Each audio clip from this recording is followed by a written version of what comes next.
frozen Apache woman collapsed in the cold and woke up in a quiet cowboy's bed. The mule found her. I want to be straight about that. It wasn't anything noble on my part, nothing deliberate. Old Cutter had stopped dead at the creek crossing, wouldn't take another step, and when I climbed down in the dark to see what had him spooked, I nearly put my boot right through her hand. She was half buried in the snow on the creek bank, face down, one arm stretched out like she'd been trying to pull herself up and just ran out of whatever was left in her. I crouched down. She was breathing, barely. That's all I knew, that she was alive and that if I left her there, she would not be alive in an hour. I got her onto Cutter as careful as I could. She didn't make a sound, which scared me more than if she'd screamed. Her skin was the cold of a stone left in a river. I wrapped my coat around her and held her against me from behind, one arm across her, and I talked to Cutter the whole 2 miles home, not because he needed it, but because I needed to hear something other than the wind. My name is Harlan Coe. I was 53 years old that winter, and I had been alone on that spread for 6 years. The place was 140 acres in a valley nobody else had wanted, up in the territory between what would become 2 counties, back when the boundary was still being argued over by men who'd never set foot in either place. The valley sat low and kept the wind off tolerably well. There was good water.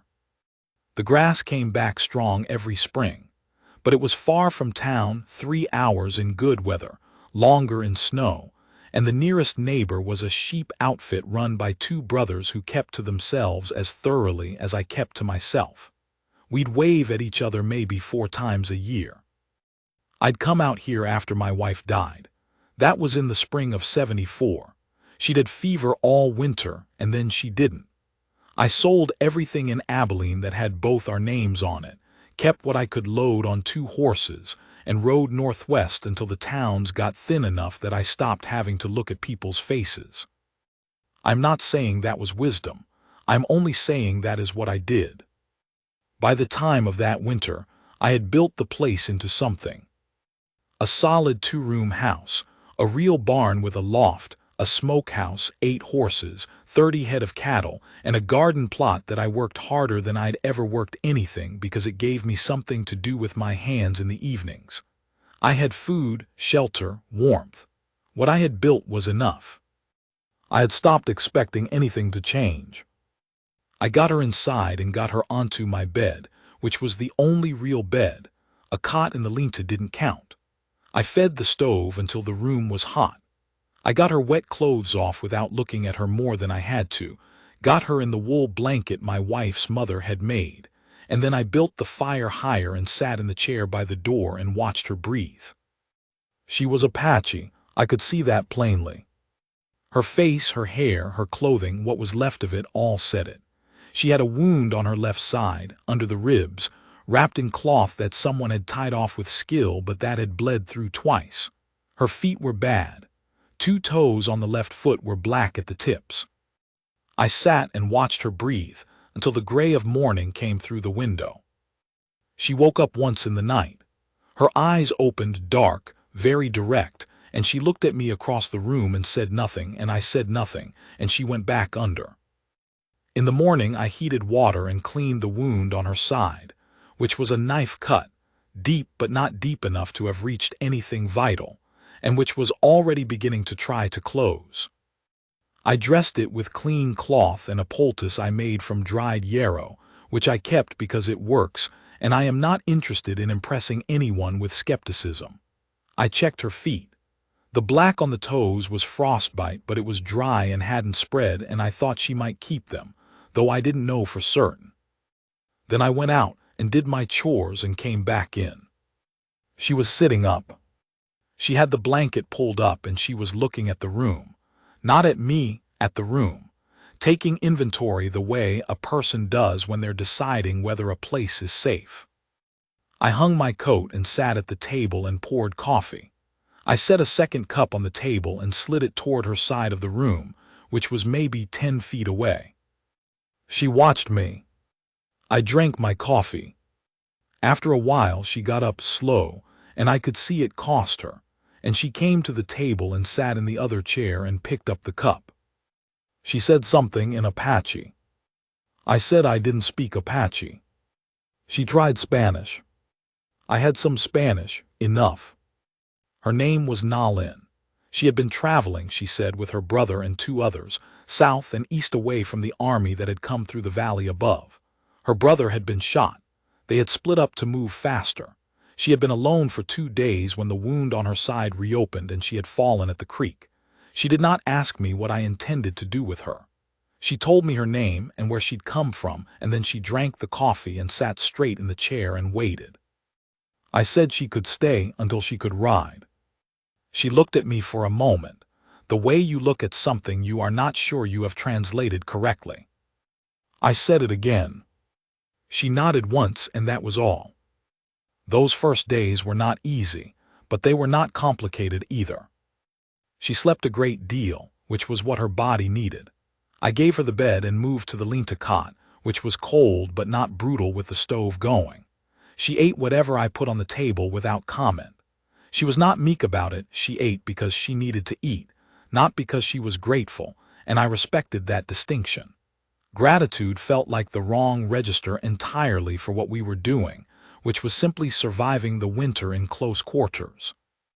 On the 3rd day, I came in from the barn to find she had swept the floor and washed the dishes, and laid a fire in the stove that was better than anything I'd laid in years. She had also, somehow, located the basket of dried herbs I kept on the high shelf, and had laid out 3 of them on the table with a question in the way she'd positioned them, like a man pointing at something without being able to name it. I told her what they were. She told me what she called them. We did that for an hour. I wrote the words down phonetically in the back of the ledger I kept for the ranch. She didn't ask me why I was writing them, and I didn't explain. Her Spanish was better than mine. We figured out a working language between the 2, sometimes Spanish, sometimes gesture, sometimes just the pointing at things that she had started with the herbs. It surprised me, the way communication got easier the less you tried to force it to be thorough. Her wound was healing. The yarrow had helped. She changed the dressing herself after the 2nd day, which told me she had done this before and knew what to look for. The toes I had been worried about turned out to keep. By the end of the 1st week, the black had retreated to just the tips and the skin beneath was pink and healthy. She told me what her word was for frostbite. I wrote that one down too. There was a morning, maybe 9, 10 days in, when I came in from breaking ice on the water trough, and she was standing at the window looking out at the horses in the paddock. The low winter sun was hitting the snow at an angle that made it hurt to look at, but she was looking at it steady, and her face had something in it I hadn't seen in the first days. Not quite ease. More like she was letting herself see the place instead of just watching it for threats. She said in Spanish that my horses were good. I said thank you. She asked which one was mine, meaning I understood, which one I rode as opposed to worked or sold. I pointed to the bay at the far rail. His name was Pike. He was 15 years old and ornerier than sin, and I would sooner have sold my right hand. She looked at Pike for a while. She said he knows you watch him. I said probably. She said that is a good thing. I didn't say anything to that. I poured the coffee and set hers on the table, and we didn't talk about the horse again, but that exchange sat with me in a way I couldn't quite explain. It was such a plain observation, and yet it landed differently than almost anything anyone had said to me in a long time. By the end of the 2nd week, she was doing more around the place than I was comfortable letting her do. Her side was still healing, and I told her so. She looked at me the way you look at someone who has just said something that contains an obvious and irrelevant fact, which is the expression that said, in any language, I understand the situation and I will manage it myself. She mended 3 things I had been meaning to get to for months: a split in the harness leather on the big draft collar, a hinge on the smokehouse door, and a gap in the chinking on the north wall of the barn that I'd stuffed with rags in November and never properly fixed. She did all three with material she found on the place without asking me where anything was, which meant she had been paying close attention to where everything was. She also made a soup. I don't know what was in it exactly. She used the dried venison and some of the herbs from the basket and some things she had gathered from God knows where along the creek when she went to wash, but it was the best thing I had eaten in 6 years. Not exaggerating. I said so, in my approximate Spanish. She said my cooking was sad. I said she was right. She smiled. Not a large smile, just enough. The first time I had seen her smile, and it changed her face in a way that I felt somewhere behind my sternum and tried not to pay attention to. The snow came hard again in the 3rd week. The kind of snow that means business. The temperature dropped to the kind of cold where your breath freezes on your collar before you've taken 3 steps outside. I was spending 4 hours a day just keeping the animals from dying, breaking ice, carrying hay, making sure the heat was getting to the barn, checking each animal. She started coming out to help without asking. I tried to say no the first time. She gave me the look. We went out together. We had a system within 2 days. I handled the heavy lifting, the hay bales, the water, the horses, and she did the smaller, careful work that was actually more important, the checking of hooves and eyes and the tender spots around joints where cold injury starts. She knew horses, not the way a person who has been around horses for a long time knows horses, but the way a person knows something they were raised inside of. One morning during the worst of it, the temperature so low the air felt solid, we were working together in the barn, and one of the young mares got spooked by something and kicked hard into the wall and then scrambled and went down in her stall. She was up in half a second, unhurt but trembling, and I moved to go to her, and Nalin was already there. Not rushing. Moving at the right speed, the speed a frightened animal can accept, murmuring something low that I couldn't hear and probably wouldn't have understood, and she had her hand on the mare's nose within maybe 30 seconds, and the mare had stopped trembling. I stood at the stall door and watched. There is no word for what I felt that is not too large for the moment. It was a small thing, a horse being calmed. And at the same time it was not small. It was competence in its pure form. The knowledge of how a frightened thing needs to be approached. Most men never acquire that. I was watching someone who had lived it so long it was no longer even a skill, it was just how she moved through the world. I felt standing there, a pull that I had not felt in 6 years, and that I had told myself I did not want to feel again. The snow let up on the 7th day. She told me that evening that she would need to move on within a week. She needed to find her brother or find word of him. She could not stay out of that country indefinitely. I said I understood. She said she wanted to be clear.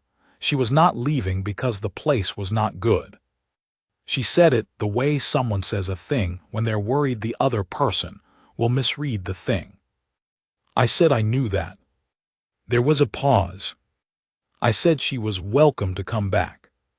She looked at the fire for a while. Then she said, in a way that was neither agreement nor refusal but something more precise than both, that she would remember the offer. I did not know what that meant, and I did not push it. Some things you cannot push. You can only say them and let them sit.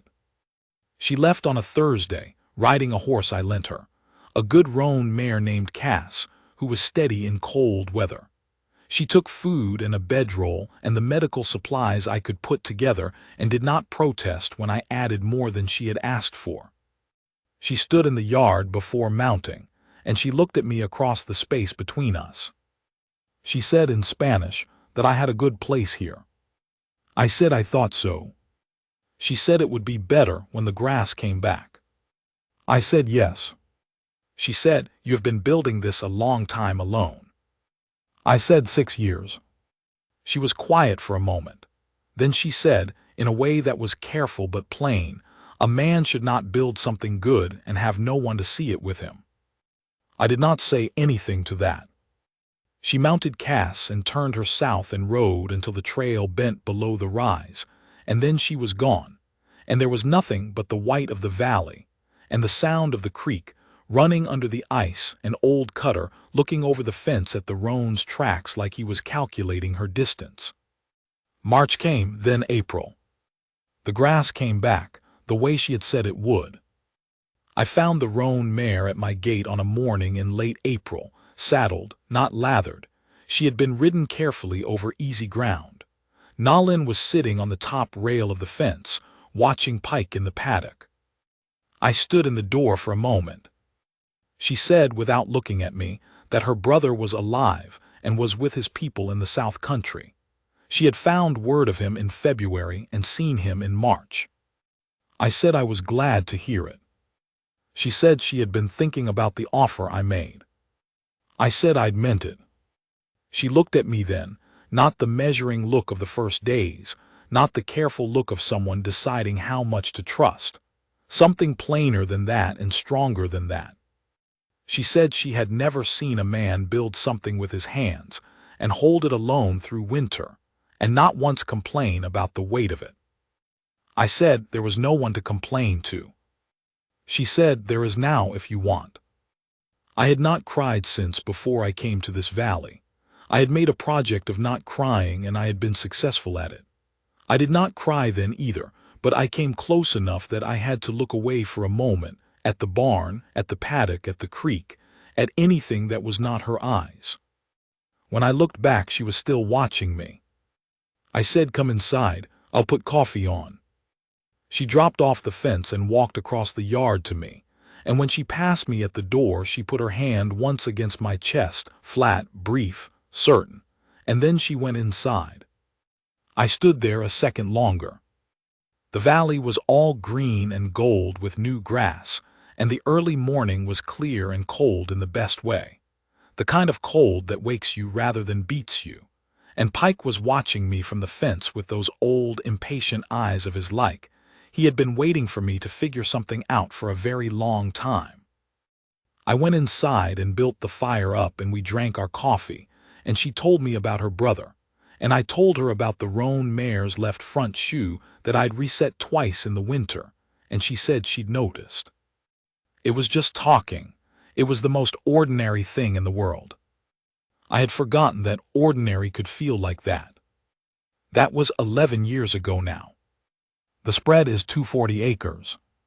We have more horses than I can reasonably justify, and she makes no apologies for it, and neither do I. The garden is bigger than one person could keep up with, and so we do it together in the mornings, her section and my section, and we argue amiably about whether the peppers or the corn should get the south-facing corner, which is an argument we have been having for 10 years and will probably be having in 10 more.